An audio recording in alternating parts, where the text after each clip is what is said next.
Ahoj, tohle je 1 milion dolarů. To je zhruba 22 milionů korun. Peníze, které mi zbyly z jedné akce, který už nepotřebuju. Tak já je teď někomu z vás dám. Ty prachy jsem zamknul v tomhle trezoru.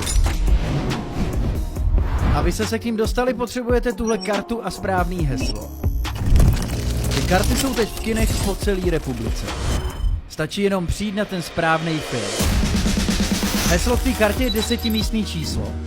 A každý z vás na něj teď může přijít. Stačí jen rozluštit tuhle šifru.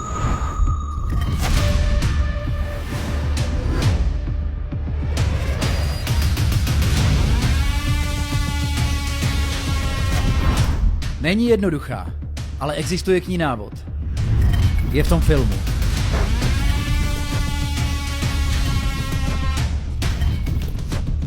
Ten trezor stojí tam venku. Kdo na něm zadá správný heslo jako první, všechny ty prachy jsou jeho. Ale pospěšte si, čas běží. Nebude tam stát věčně. A v oběhu je i jedna karta, která nepotřebuje žádný heslo. Možná to bude ta vaše.